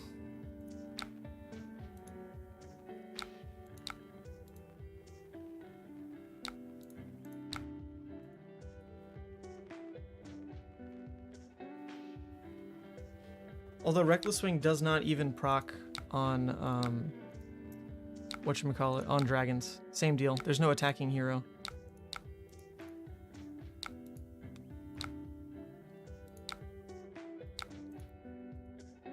I wonder if that was, like, more relevant. It would just end up in Arsenal here, which can't be right. But, like, let's say I just, you know, rip a Miragai, double blue hand, then, like, we go hard, I guess. They play a This Round's on me, pitching a Blood Rush next to 2 Reckless Swings. Okay, opponent. They roll Scabs again, and they roll a 6. Okay, opponent. I have no gauge of my opponent's skill level here, just gonna be honest. I have no idea. Are they an amazing player? Are they awful? We'll never know. We'll never know. Okay, so our turn could at least have been Maragai drop Necria. So we can block with Dust pretty easily, or Dust up, so that we pitch this Dust for that whole play line. So I think that seems fine. We just do this. Dust up would have been cool to end the turn with, but we don't want to just take willy-nilly damage. No reason.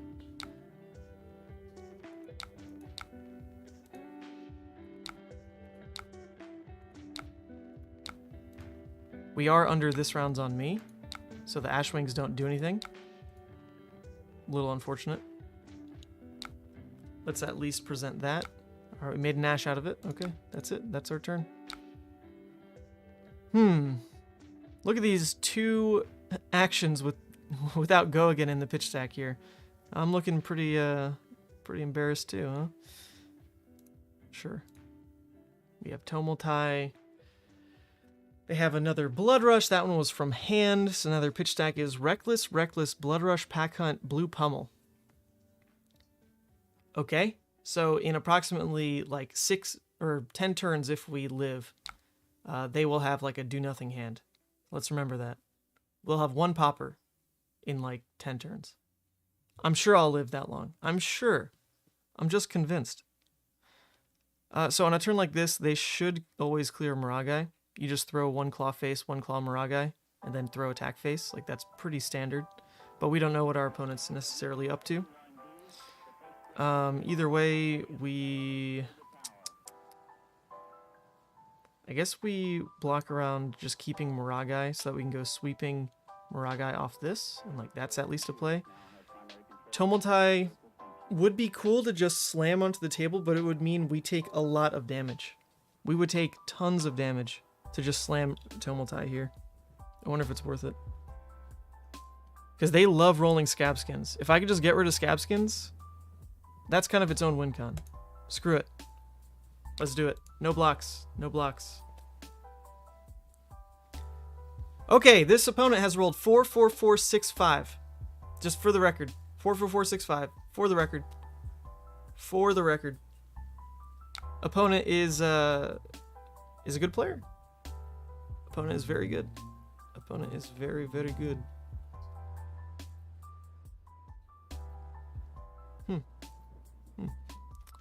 Okay. At this point, I don't know if that sweeping play... Sweeping doesn't really do anything in Arsenal right now. If we're going to just force the Tomultai, then we want that card in hand so we can just block like this and at least not go to 16. There's still a whole nother attack coming. In the off chance we like really have to change what we want to do though, an extra card in hand now could be relevant, I guess. It's fine. It's sweeping again. There's no hit effect anyway, so... Oh my god, opponent. If they disrespect Maragai, though, then maybe we actually have a line. They are not killing Maragai. This opponent is just straight throwing face. They left Maragai alive. After all that. I think maybe we can win. Maybe it's possible.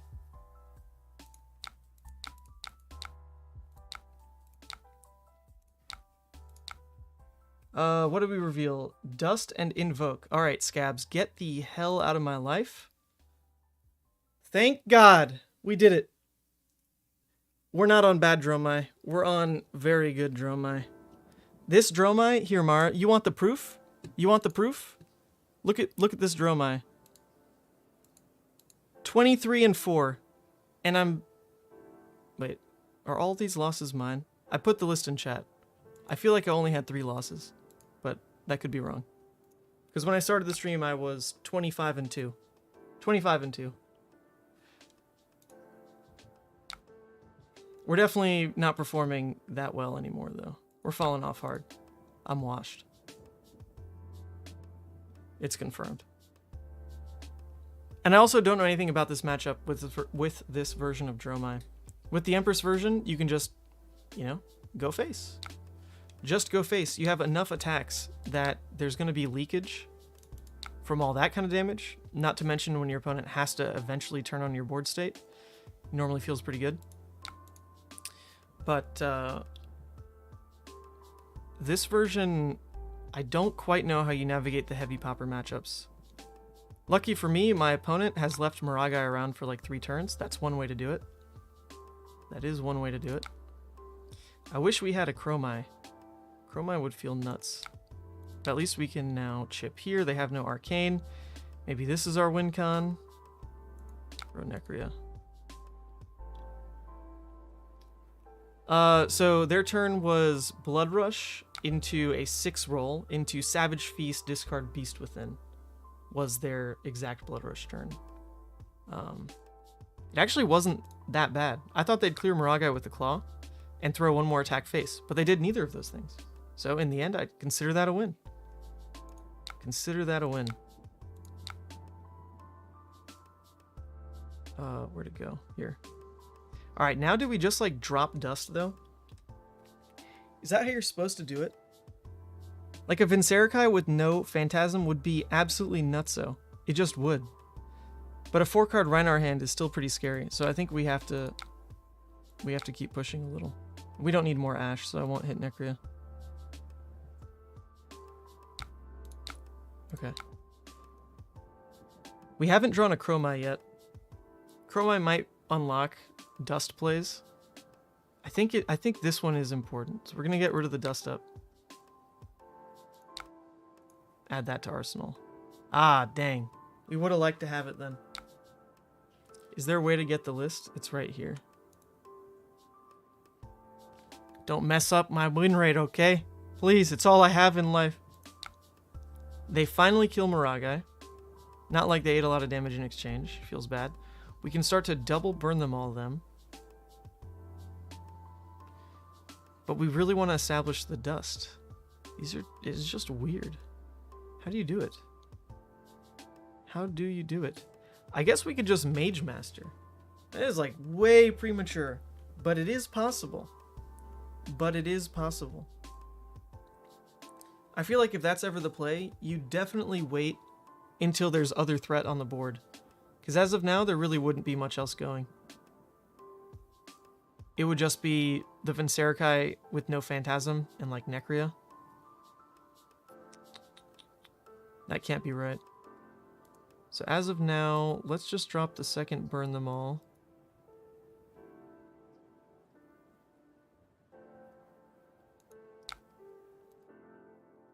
Let's drop the second burn them all. Maybe...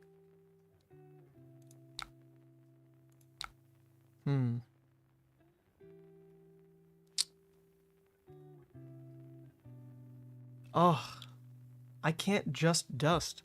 They played one Blood Rush and then they pitched another Blood Rush next to Reckless Pummel. So they effectively only have one more Blood Rush I need to be scared of. Really only one more big turn out of them, and they can't Scabs anymore, but they already hit 4, 4, 4, 5, 6. So do they really even need to hit Scabs anymore? Good question. Good question. I think let's go ahead and just develop this. If somehow we get the dust out here, I'd love it, but I don't think we will. They're very likely to just pop this.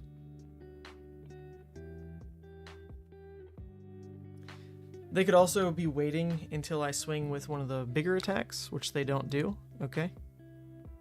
So then that's going to be that. This is the turn. We pass. So a 4-card hand from Rhinar isn't necessarily all that scary, honestly. They don't want to make a 4-card Blood Rush play. They could. They could. We know that they're running blue pummels. So this could be a pummel type situation, although Erase Face is not that relevant. We already, I think, blocked with every single one of the Dust Crypts, or the Shadow Crypts, so Necria is not really a big deal anymore. We don't have a red starter? Oh my god.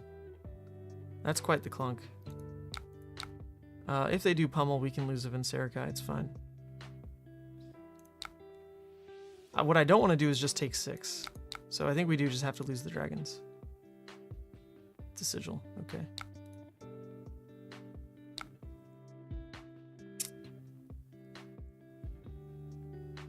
I think this is when I just dust, and I just have to hope it's not a Blood Rush hand. I've got to do it. I've got to do it. It's basically all I've got. Let's just hope and freaking pray it's not their last Blood Rush. We also wasted a turn to burn them all. Feels very bad. Clearing Bellow. Okay, that's not a barraging. And of course, it's the last Blood Rush. It's the last Blood Rush. Oh my god. We love it. We love it. I mean, at least that's fine. They didn't take all the cards we wanted. We want to keep this one, though.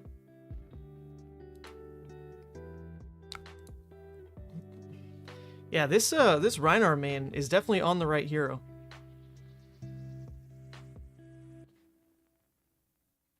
Oh, okay. There's that. Yeah, there's that, isn't there? Yeah, that's pretty good. Yeah, that's pretty good there, opponent. Well, we could have played around that, actually. Just not block here.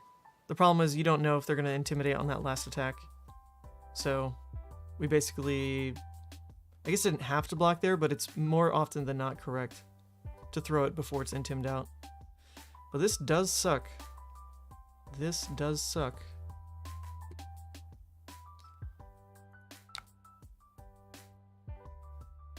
Goodbye, Vincerica. We have one left.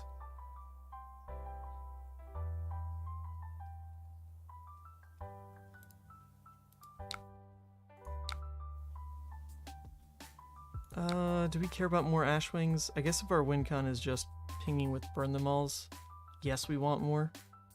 But E-Strike is more damage. We're going Ashwings. There's going to be a turn where they don't have poppers. It's going to happen. It's not going to happen for a while, probably. But their pitch has been pretty gross. It will come up. I just don't think we're going to be alive long enough to see it out.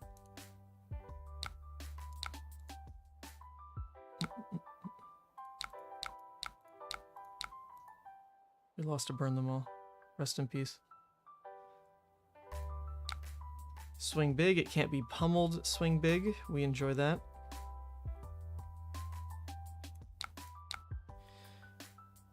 I think we even kind of want the Quicken just in case for a Enlightened Strike turn. There's no other reason to ever really commit armor. I guess they do run CNC, so that crown block was annoying. That's fair. But the Quicken will come up for an Enlightened Strike draw card type of play, which would be cool. Or even like a Dust Up. We have one more Dust Up. We have all our E-Strikes. So yeah, I think we will value that. Well, we lost any strike, but there you go. Finally, Vincerica, or a Dromai's in play.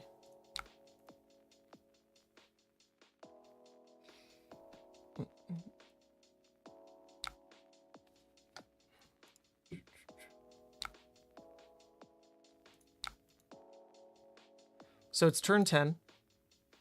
They pitched the Reckless Blood Rush Pummel hand on like their turn 2. Plus they've got extra draws from Beast Within, Savage Feast, and 2 other Blood Rushes. So we probably see that hand in like, what, like 4 turns? Probably. So that is something to at least keep track of. They're pretty much out of gas. Like, they can't play Blood Rush on that hand. So they're going to win through just like a bunch of barraging stacks, maybe pummel. And that stuff is all still scary, but we have a board. We do appreciate the board we've developed, at least. It was their turn 4. I don't think they'd pitched much until then, right? Like maybe just 2 cards. All right, that's their last CNC.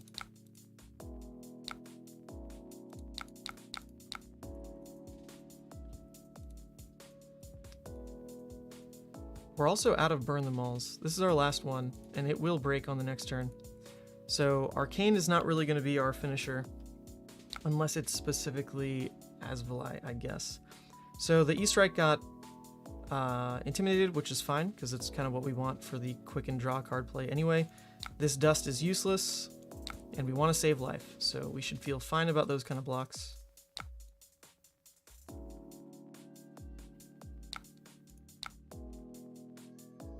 Actually, I don't even know if draw card does anything. It lets us play Moragai, and then with Moragai we could swing with Yendurai. That's probably fine.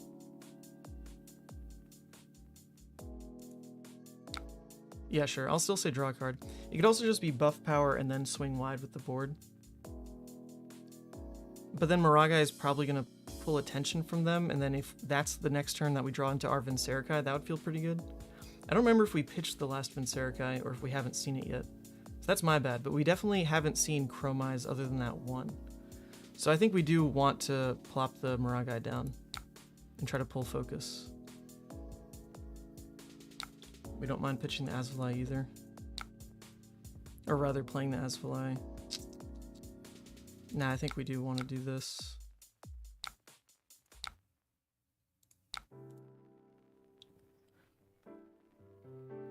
If you bring in the Passing and Touch, it's worth bringing in Remembrance. Yeah. We went kind of haywire with the sideboard here. I wasn't sure which route to go. If this one Dust wins the game, then we made the right call. But will it? Most likely not. Most likely not. Okay, please Intimidate Sigil. Please, for the love of God. Nope. Alright, well, we probably just lost here. Yep. That is going to be... Well, it's not game. What is this? So far we're taking 8. We'd go to 1. This puts us at 2. We know that they have double Reckless next to each other, so those aren't live. Plus they only trigger when we actually swing with something. So I guess we don't actually need to block with Flame Scale, to be fair. We can just do this. Take 8, go to 1. We know that they don't have Reckless on the next hand anyway, so we can still swing here. Yeah.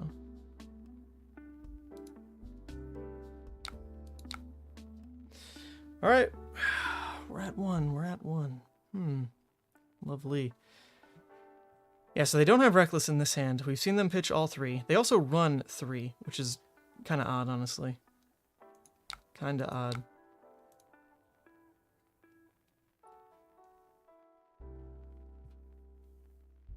But we're just hoping that, like, their damage teeters out and they can't close.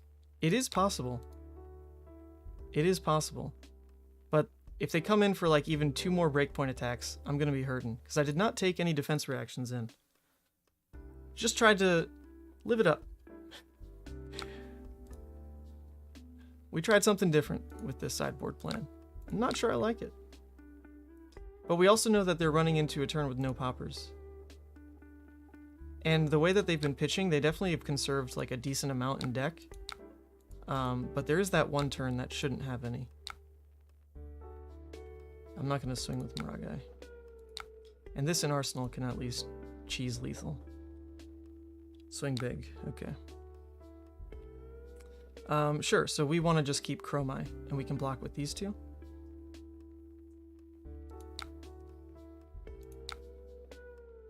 So we block here and here.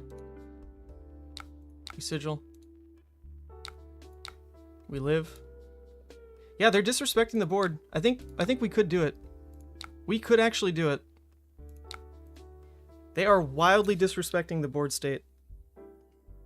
It could be possible. You think the turn that they draw the bad hand is probably 17?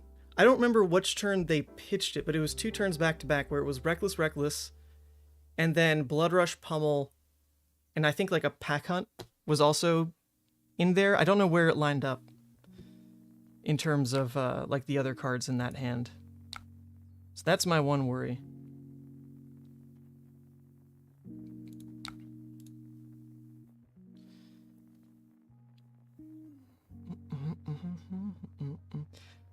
And they don't have scabs though. So that does limit their ability to double clear this kind of state. I think we're really getting there. I think we can do it. I think our memes aren't necessarily dreams. We've got the one more passing. Our ghostly is getting decent. Can they reckless swing the ghostly touch though? Because that would be awful. I think they can, right? Because what happens to this? It becomes an ally. Oh, it becomes an ally. No. They can't. We're good. Ghostly can outplay the reckless. Not to mention we have sigil still, so there is that. Nice. We are getting so much damage through. So we definitely don't swing Maragai, but they probably swing like this is a 6 cost. That's a pitch into it. Yeah. Okay, I think we're good. We can't play this Dominia though. That sucks. But we can play Invoke. Oh man. It's kind of juicy. I would love to play that Invoke Dominia. I think we just win the game on the spot. Because they are basically, because of the draws, they're back in their first cycle of cards, which I don't specifically remember like turn 1 and 2 what they pitched, but it was definitely, I think, a blue and a yellow on like turn 1 and 2. Are they going face with this? Bro, you got to stop. You have to stop with this.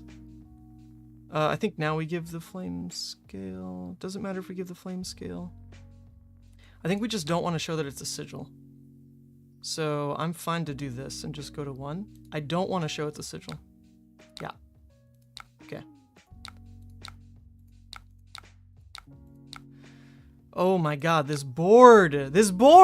We're doing it! We're actually beating a Rhinar that rolled 4-4-4-5-6. Well, okay, I'm not going to say we won. That is very much not the case. But, like, they can't disrespect the entirety of what I'm about to swing with, right? They just can't. And with the double Dromai Maragai, like, they also can't really get back on the board clear. So they're going to be stuck in positions like this basically every turn to not be able to keep a 4-card hand. And if they want to kill me, it has to be 4 cards. It has to be barraging, pitch, like pack hunt. Like it has to be that kind of thing. And they just don't get that play anymore. So I think we do win. I think we do. Yeah, Reese, that's hilarious, but I think it's very true. As soon as we Tumultide, I mean, we ate shit to play that Tumultide. We ate like 18 damage to play that Tumultide, but it's true. As soon as we killed Scabskins, the Rhinar player has fallen off.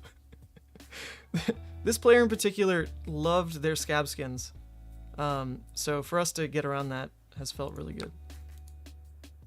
I don't know if it was the right call in the moment to really eat that much damage just to kill Scabs, but the payoff has been huge. The payoff has felt huge. I think in that moment, though, it was wrong. I think it was.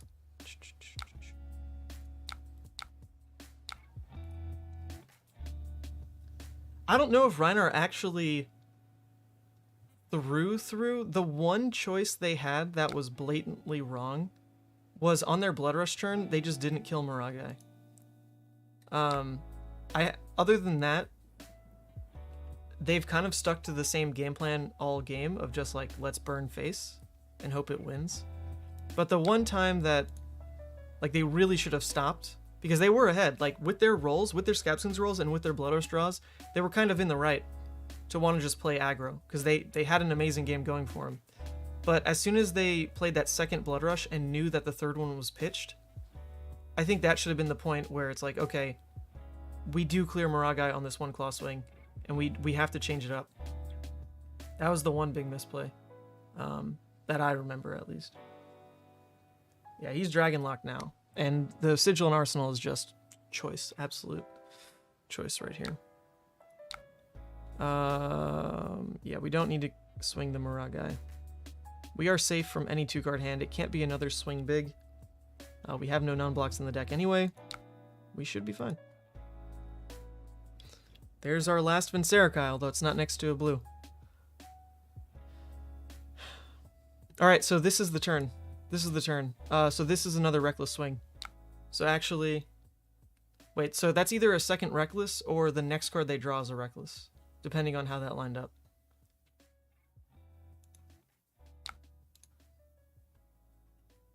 Either way, we're not going to throw an attack into them. We don't want to just give them that out.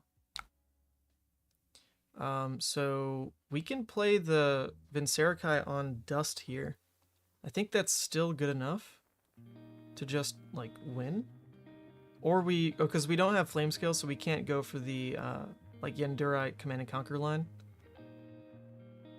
Just want to make sure that's actually right. Because we could also just Yendurai and Rake, and that seems probably just better. But there's no way they live anyway. This is going to take 2 cards from hand. This is going to take a card from hand, or Tunic. Then there's this and this. So actually playing Vincerikai isn't necessarily enough damage all at once. And we know that the poppers are light on this hand, so I think we want to go wider than the Vincerikai actually.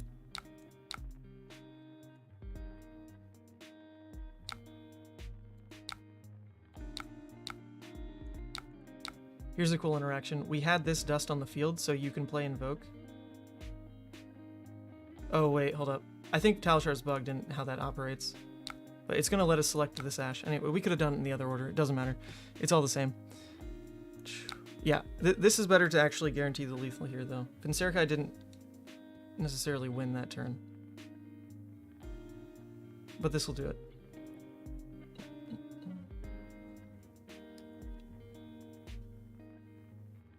Yeah, I'm not going to put Vincerikai on the red dust. Even on that turn in particular, I don't think it was right anyway, because we had Miragai up. But no, but actually the thing is, this is our last Vincerikai, so we would have put it there anyway. But yeah, that turn was just wrong to do it, for sure. Just had to count it out. Because I wanted to do it too. It's what we played the dust for. We fought so hard to find a window to drop that dust. I mean, we took a bad turn. We took like a 4-card play and just played a dust. That's awful. So I wanted to get use out of it. Don't blame me, okay? But yeah, this turn should be... If that was the Reckless they drew last turn, then that's a Reckless in Arsenal right here. That's a Blood Rush. That's a Pummel. And that's a Pack Hunt. So... Interesting. I'm just off. Where'd the High Roller come from? Maybe the High Roller was right after the Recklesses? I could have sworn that was the 4 in a row, though. Never mind, I guess. Never mind. There's an extra blue in there. Yeah, swing it all. I know. We're trying to click through it. We're trying. How long have I been playing? Kuba, I stream for 2 hours because this is technically just my lunch break. I am at work throughout the week. And on Monday and Wednesday, I take an extra long lunch break to go ahead and jump on stream. I picked this time because it's better for kind of global viewership. For the Europeans, it's like late at night, so they can tune in. For the Americans, it's the workday. And then for APAC, Oceania, it tends to be the morning. So it's kind of like the catch-all stream time. It just also is exactly in the middle of my workday. So I tend to normally not play too hot. I'm not gonna lie. Normally there's some misplays that you see on stream. But what we do try to do is avoid the tilt. In my very early days, I would get frustrated, but now we just let it be. We let it be. It is what it is. There's no reason to swing Miragai. We'll win next turn. We got it next turn.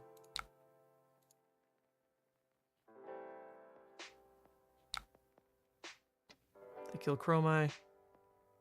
We can even actually Sweeping Blow, because we have the Sigil to play around it. That could be interesting. Oh, we should have swung, I guess. It wasn't a 6. But wait, this is making me so confused, though. They pitched Reckless, Reckless, Blood Rush, Pummel. Where did these extra blues come from? High Roller in this round. There wasn't a deck shuffle, unless I'm just, like, absolutely crazy. I could just be straight wrong.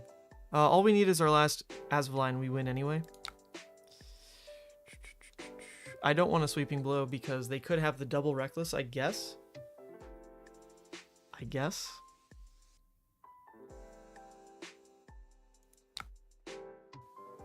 Wow, Ethan. Great moves. Wait, can we Keep just it go up. for the... Proud of you.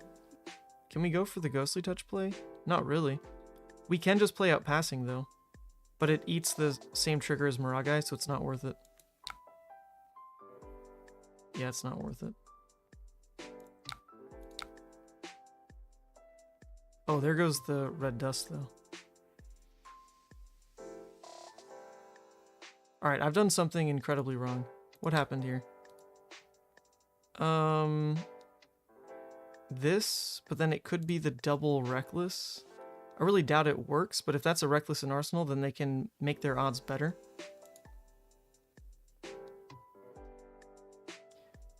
So maybe we just lead with the Ashwing, like, sigil type of play. Why is this so confusing? What is happening?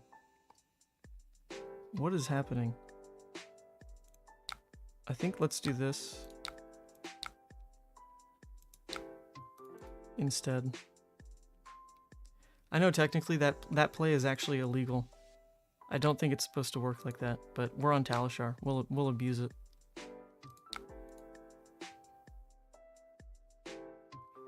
Yeah, so I should have just swung Miragai last turn, because this is all we've got now. But we can go ahead and just, like, sigil out, put the passing in Arsenal.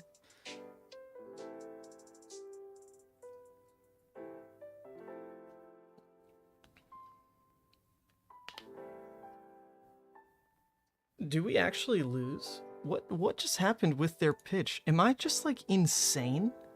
Didn't anyone else track this with me? I thought their pitch stack was just, like, absolute garbo. But I don't know, like, this is looking like I actually lose here. If this is just, like, any attack, right? Like, any attack, I just lose.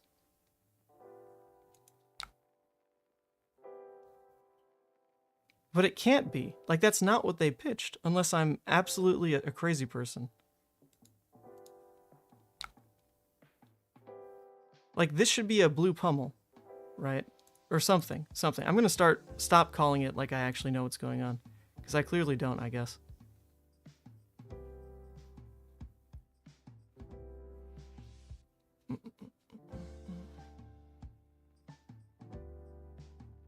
So even would have gotten one more card even if it was reckless, but it could have been double reckless. Because I thought for sure this was reckless in Arsenal, but this whole time it was Bloodrush Bellow.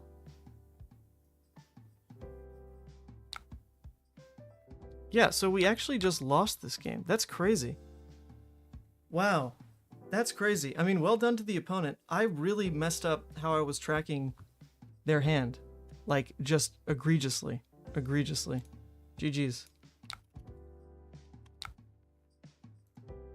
That's crazy. What happened to their double reckless blood rush? Because they drew the... Because it was double reckless pitch first, and then a pummel and a blood rush and a pack hunt. But the way they drew up, they showed that they pitched a reckless, and only had one card in hand, to then Arsenal. And they hadn't blocked with a reckless. So that card in hand, how was it a blood rush?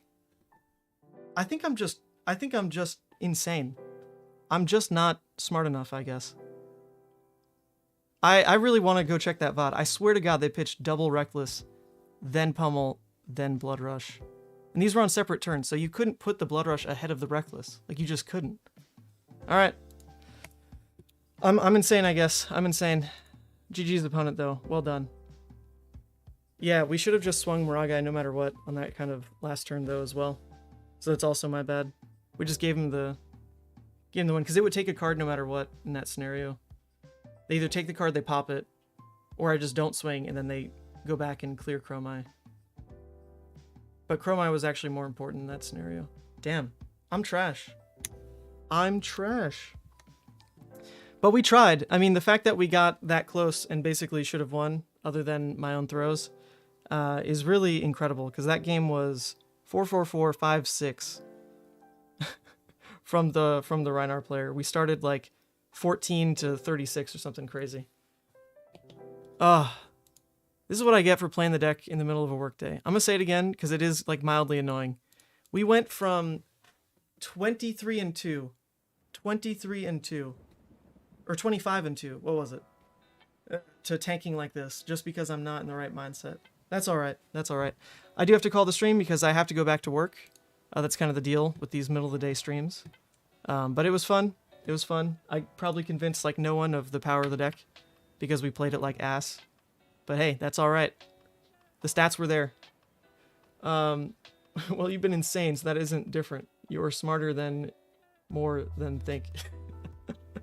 I don't know. I'm just not in the grind set for Fab right now, I guess, because that was really sloppy. But it was fun. The deck is good. I need to just get better at it.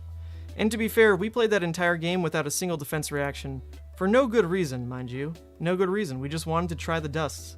Let me tell you, the dusts were ass. They did nothing for that matchup, like actually zero. So guess what? You slot in defense reactions like you should in that matchup. And I think you do fine. You probably just do fine. But anyway, that's the stream for today. I gotta go. Play Seeker's Mitts. It seems pretty good. And with that, see you later.